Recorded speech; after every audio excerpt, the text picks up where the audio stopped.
I don't know how to start this. My fiancé told me that he cheated on me for over a year now, and we've been together for 7 years total. He says he doesn't want to be together anymore, which broke my heart, and still did since we were high school sweethearts. His girlfriend was with him when he told me this, which made me even more upset since he didn't have the decency to tell me one-on-one. He let his girlfriend into our home, the one we bought together. Anyway, I wanted to tell him that I was pregnant on his birthday, since his birthday is really close. He always wanted a family, a big family with at least 5 kids. I didn't want kids that much, but I didn't mind them either. The moment he told me we were over, I knew I didn't want that baby. I didn't want to co-parent or be a single mom, any of that. I have a good-paying job, and that might make me selfish for not wanting the baby. But I don't care. I told him I was pregnant when he told me it was over. And he looked a little upset, like he regretted it or something. He told me he was fine with split custody, and I didn't say anything. A few days later, I got a baby unaliving. I thought it was necessary to tell him and not lead him on, since I didn't want to see or talk to him ever again. He called me when I sent the text, saying, "Why the frick would you do that?" And so on. He said I knew damn well he wanted kids, and I should have told him before even thinking about it. I feel selfish for doing what I did, but I feel like giving birth and overall having that kid would make me unhappy. I barely like kids, and the thought of having one with the man who broke my heart is not helping. I know this might be a stupid thing to post, but I feel like a jerk. He's the only one to know about the baby unaliving, but not the pregnancy. Hi everyone, it's around 6 hours later, and feel free to comment and respond to my comments and other replies, but I won't be updating or replying for a while. I just need to tell someone who is someone I know, but thank you to each and every one of you sweethearts giving me advice and more. I know that responding to the anti-abortion and "you're a unalived" comments are not helpful to me right now. I will be back, and I will respond, and I will give you guys who are interested an update soon enough. I just need to take a break and not reply to the people trying to make me feel shame, remorse, guilt, and all the above for my baby unaliving. I feel like shoot right now, so if anyone's able to message me in the next few hours with some resources or anything, I'd greatly appreciate it. I will update you guys as soon as I can, and again, feel free to leave comments.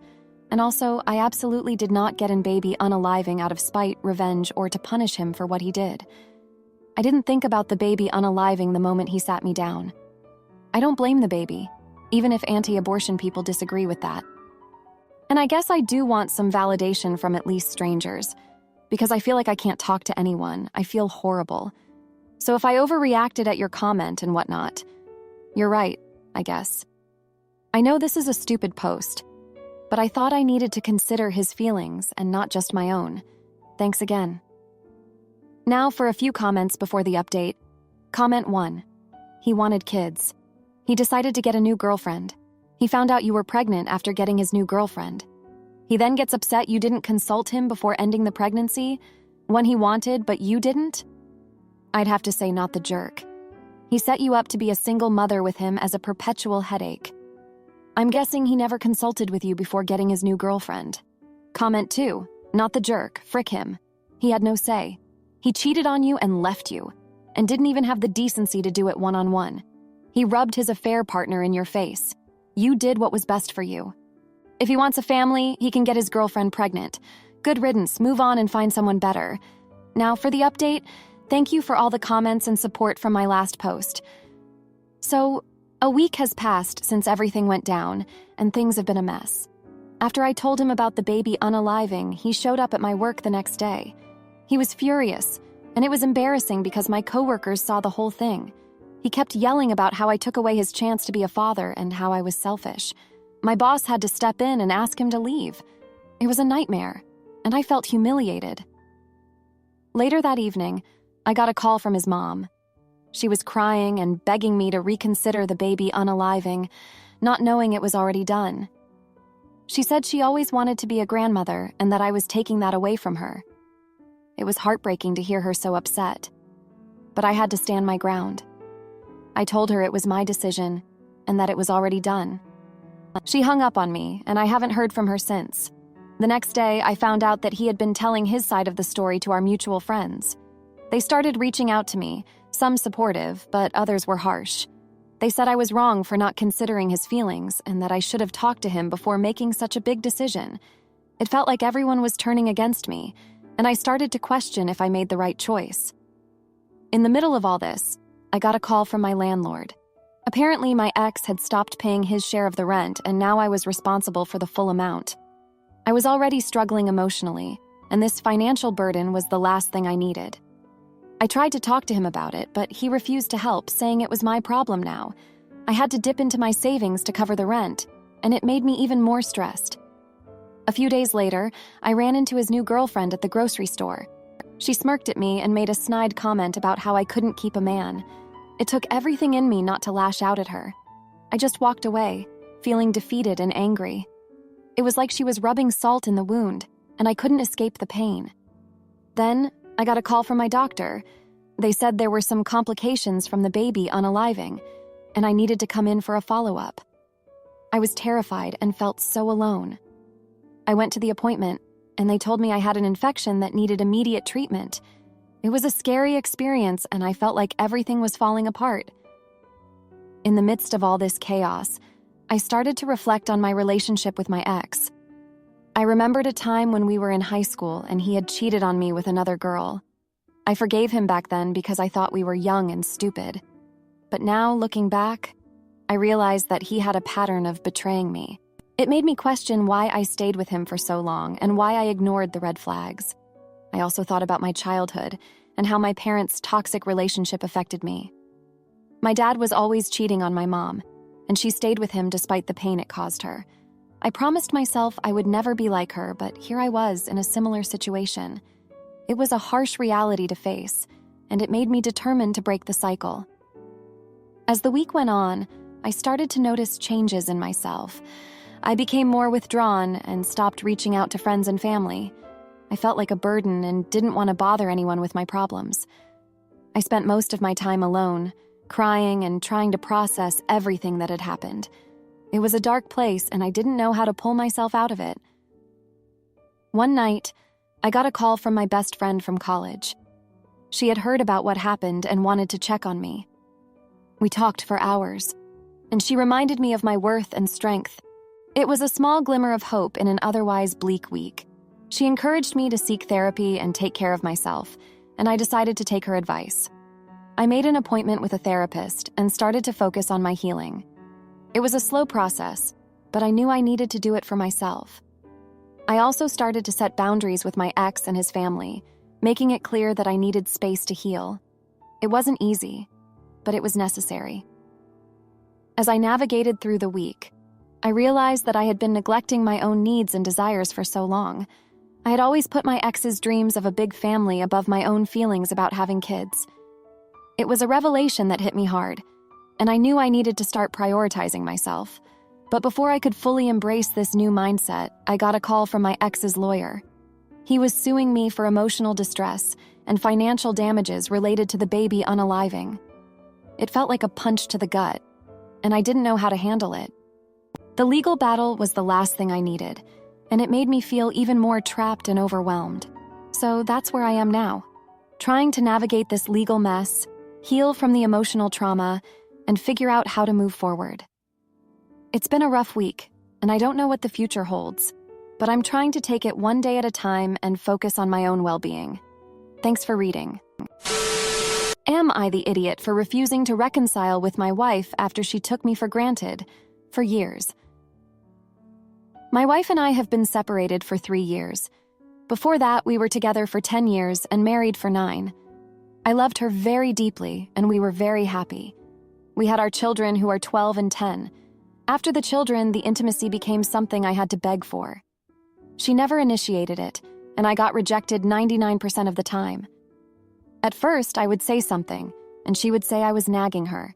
Then I asked her to go to marriage counseling, and in one of the sessions, she just snapped and said that we have our children now.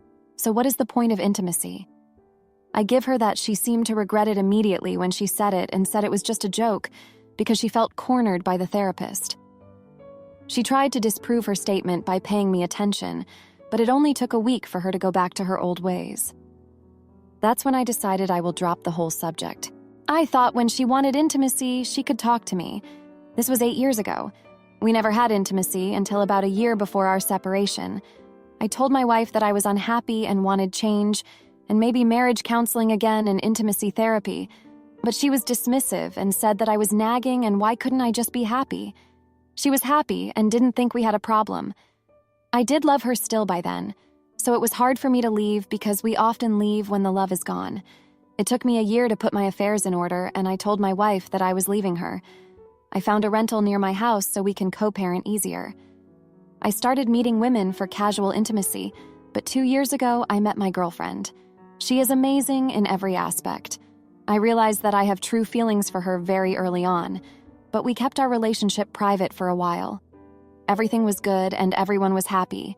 Now I have made my relationship public, and a week ago I got a call from my mom and she asked me to visit her. She told me that my wife wants us to start counseling and therapy and reconcile. I wasn't sure what to tell her because I have never told anyone the reasons for our separation. So she called my wife, and my wife was there within 5 minutes, like they had planned this. My wife said that she promises to make changes and that she has been thinking about it. She loves me and we are a family. My mom said I was selfish for throwing my daughters for a woman. Then my mom left to do shopping for dinner, and my wife came on to me and tried to kiss and touch me and said that she was willing to give me what I wanted and start counseling. I backed away because I felt like I was betraying my girlfriend. I got home and I told my girlfriend everything. She didn't say much more than I should make this decision myself. She probably feels guilty for standing in the way of children getting their family back. But I don't love my wife and I don't want her pity or doing things for me. I want my girlfriend who wants me and gives herself willingly. But now this turned into me choosing a woman over my daughters. Now for a few comments before the update. Comment 1. I don't love my wife and I don't want her pity or doing things for me. I want my girlfriend who wants me and gives herself to me willingly. That's all there is. Your ex-wife has shown you who she is, she'll be good for a few weeks. And then it will go back to normal, but with more hostility because you caved. There is no guilt here for you to accept. If she had wanted a marriage with you, she would have sought help, therapy, etc. Comment 2. Your girlfriend is not standing in the way of your daughter's family. You tried and suggested a lot to save the marriage, but it takes 2 to fight this, and your wife didn't want to. So not the idiot. Seems like your wife didn't think you would actually find someone else, and now she's love-bombing you to keep you from divorcing her. Now, for the update. Thanks for all the comments from the last post. So, here's what happened next. After that awkward encounter at my mom's house, I felt like I was walking on a tightrope. My wife's sudden interest in reconciliation threw me off balance. I mean, where was this effort years ago? I couldn't shake off the feeling that she was only doing this because she felt threatened by my new relationship. Anyway, I decided to take a few days to clear my head and think things through. During this time, I spent a lot of time with my daughters. We went to the park, had movie nights, and just talked. They seemed happier than ever, and I couldn't help but feel guilty. Was I really being selfish? My mom's words kept echoing in my head. But then, I'd think about my girlfriend and how she made me feel alive again. It was a mess. One evening, my wife called and asked if we could meet up to talk. I agreed, thinking it might help to hear her out. We met at a quiet cafe. She looked nervous, and I could tell she had rehearsed what she was going to say. She started by apologizing for everything, saying she realized how much she had taken me for granted. She said she missed our family and wanted to make things right. She even mentioned that she had already booked a session with a marriage counselor. I listened, but I couldn't help but feel skeptical. I asked her why now? Why after all these years? She said she had been in denial, and that seeing me with someone else made her realize what she had lost. It sounded genuine, but I couldn't ignore the fact that it took another woman for her to wake up. I told her I needed more time to think. When I got home, my girlfriend was waiting for me. She had cooked dinner and we sat down to eat. I could tell she was anxious, probably wondering what I had decided. I told her about the meeting with my wife, and she listened quietly. After I finished, she looked at me and said, I want you to be happy. If that means going back to your wife, I'll understand. Her words hit me hard. She was willing to let me go for my happiness. That's when I realized how much she truly cared for me. The next few days were a blur. I was torn between my past and my future. My daughters were my world, but I couldn't go back to a loveless marriage. I decided to talk to my mom again. I needed her to understand my side. When I got to her house, she was in the kitchen, cooking as usual. I told her everything, from the lack of intimacy to the emotional neglect. She listened, and for the first time, she seemed to understand. She said she just wanted what was best for the girls, but realized that a happy father was just as important. Feeling a bit relieved, I decided to attend the counseling session my wife had booked. I thought it might help to get some closure. The session was intense. The counselor asked us to talk about our feelings and what led to our separation. My wife admitted she had been selfish and dismissive. I talked about how lonely I felt and how it affected me. It was emotional, but it didn't change my feelings. I still didn't love her. After the session, my wife asked if we could try again. I told her I needed more time. I wasn't ready to make a decision yet. That night, I couldn't sleep. I kept thinking about my daughters, my wife, and my girlfriend. I knew I had to make a decision soon. The next day, I decided to talk to my daughters. I wanted to know how they felt about everything. We sat down, and I asked them if they missed having both parents together. My older daughter said she missed it sometimes, but was happy as long as we were both in their lives. My younger daughter said she just wanted everyone to be happy. Their words gave me some clarity. I realized that staying in a loveless marriage wouldn't make anyone happy. My daughters needed a happy father, and I needed to be true to myself. I decided to talk to my wife one last time. I told her that I appreciated her efforts, but couldn't go back to the way things were.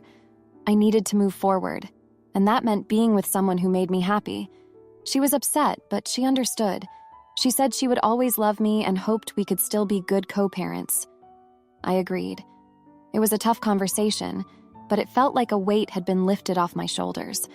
I went home and told my girlfriend about my decision. She hugged me and said she was proud of me. I knew it wouldn't be easy, but I felt like I had made the right choice. My daughters were my priority, and I would always be there for them. But I also needed to be happy, and that meant being with someone who loved me for who I was. Thanks for reading. Am I the idiot for dumping my boyfriend after he tried to degrade me like his ex? I am a proofreader, not a therapist or relationship expert, but I can provide some general suggestions to improve the readability of this text. I, 23 years old female, have been with my boyfriend, 21 years old male, for about 5 months. He has been asking sporadically about engaging in butt stuff activities since very early on in the relationship. I kept expressing my discomfort, but he would continue to ask and question why I didn't want to. When I was around 17 years old, I had a very hurtful boyfriend. He controlled my every move and became very aggressive whenever I did something he didn't approve of. I upset him once, and as a punishment, he tied me up to his bed and sexually attacked me with an object in my rectum. He left it inside of me and left the house for about an hour. I was tied down so tightly that I couldn't free myself. When he returned, he threatened to unalive me if I ever told anyone what had happened, and unfortunately, I believed him. I kept this traumatic experience a secret for years without confiding in anyone. When my current boyfriend continuously pushed this issue, I finally reached my breaking point and told him about the trauma I had experienced. I explained how it brought back painful memories and expressed my lack of desire to engage in such activities. He backed off for a while, but has recently brought it up again. I asked him why he was so insistent on it, and he explained that it was a submissive thing for him. He expressed enjoying the idea of me giving myself up to him, emphasizing that it wasn't about intimacy pleasure, but rather the submissive aspect. He claims that he doesn't need it, and that it doesn't make him like me any less, but he still strongly desires it.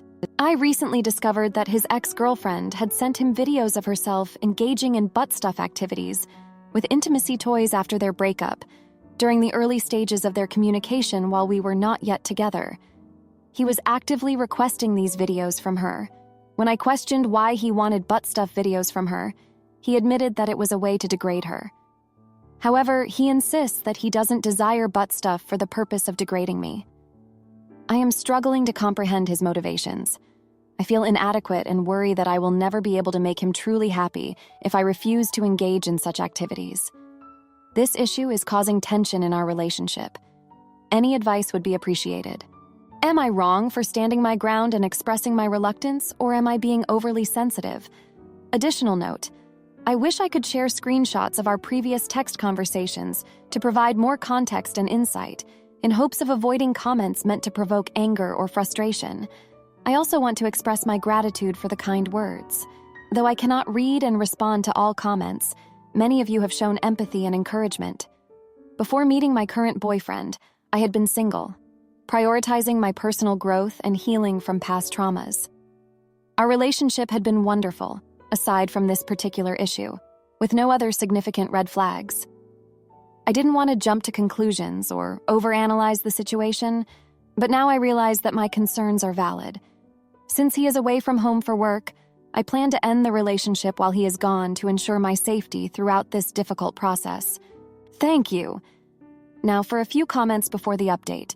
Comment 1. Imagine telling a loved one you were sexually attacked, and a couple days later he says, "Yeah, hun, I still want to engage in butt-stuff intimacy with you. I don't really care about you enough to be sensitive and let this one intimacy desire go." What a huge douche canoe. A total jerk. Block him and move on. Comment 2. Not the idiot and your boyfriend is displaying major red flags. Unless you have submissive fantasies, he wants to exert power over you. The fact that he's so upfront about the reasons he wants it is almost sociopathic. Your hurtful relationship trained you to accept horrible men, it seems. Now, for the update.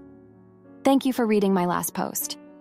So, after I decided to end the relationship while my boyfriend was away for work, I started making plans to move out of our shared apartment. I thought it would be easier to do it while he was gone, but things didn't go as smoothly as I hoped. I had a couple of friends help me pack up my things, and we were almost done when he unexpectedly came back early. He walked in and saw the boxes, and immediately knew what was happening. He was furious and demanded to know why I was leaving. I tried to explain calmly, but he kept interrupting and getting angrier. He accused me of overreacting and said I was throwing away our relationship over something trivial. I stood my ground and told him that my mental health and boundaries were important, but he just couldn't accept it. He started yelling and throwing things around, which scared me. My friends stepped in and told him to back off, and eventually, he stormed out of the apartment. After he left, I felt a mix of relief and fear. I knew I had made the right decision, but I was worried about what he might do next. I finished packing and moved in with a friend temporarily. I blocked his number and all social media accounts to avoid any further contact. For a few days, things were quiet, and I started to feel a bit more at ease. However, about a week later, I received a call from my landlord. He told me that my ex-boyfriend had been causing trouble at the apartment complex, demanding to know where I was and trying to get into our old apartment. The landlord said he had to call the police to remove him from the property. This news shook me, and I realized that I might need to take further steps to protect myself. I decided to file for a restraining order. The process was stressful and brought back a lot of painful memories, but I knew it was necessary. I provided all the evidence I had, including text messages and witness statements from my friends. The court granted the restraining order, and I hoped this would be the end of it. During this time, I also started seeing a therapist to help me process everything that had happened. The therapist helped me understand that my ex-boyfriend's behavior was not my fault, and that I had every right to set boundaries and protect myself. This was a crucial step in my healing process, and I began to feel more empowered and in control of my life. But then something unexpected happened. My ex-boyfriend's ex-girlfriend reached out to me. She had heard about what was going on and wanted to share her own experiences with him. She told me that he had been manipulative and controlling during their relationship as well, and that he had pressured her into doing things she wasn't comfortable with. Hearing her story made me realize that his behavior was part of a pattern, and it wasn't just about me. We decided to meet up and talk more in person. During our conversation, she revealed that he had also been emotionally hurtful and had a history of making his partners feel inadequate and insecure.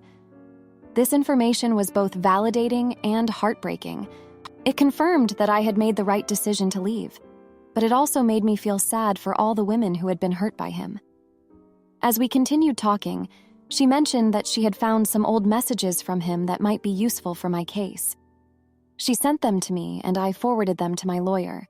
These messages showed a clear pattern of manipulation and coercion, which strengthened my case for the restraining order. Despite all the progress I was making, there was still a part of me that felt guilty and conflicted. I kept wondering if there was something I could have done differently to prevent all of this. My therapist helped me work through these feelings and reminded me that I was not responsible for his actions. In the midst of all this, I also had to deal with the practical aspects of starting over. I found a new apartment and began the process of moving in and setting up my new life. It was challenging, but also liberating. I started focusing on my own needs and well-being, and slowly I began to feel more like myself again. One day, while unpacking, I came across an old journal from my teenage years. Flipping through the pages, I was reminded of the dreams and aspirations I had before my hurtful relationship. It was a bittersweet moment, but it also reignited a sense of hope and determination within me. I decided to pursue some of the passions I had put on hold, like painting and writing. As I settled into my new routine, I also reconnected with some old friends and made new ones. These relationships provided a much-needed support system and helped me feel less alone. I started to see that there was a future beyond the pain and trauma, and that I had the strength to build a better life for myself. But before I tell you more about my new beginnings, there's something important I need to share. During one of my therapy sessions, I had a breakthrough. I realized that my ex-boyfriend's insistence on certain activities was not just about his desires, but also about control and power. This realization was both empowering and terrifying. It made me see that I had been right to trust my instincts and stand up for myself even when it was difficult. Thank you for reading. If you liked this video, you'll probably like these too. Also, while you're here, please consider subscribing. It's your support that keeps this channel alive and allows me to make better and longer videos. Have a great day!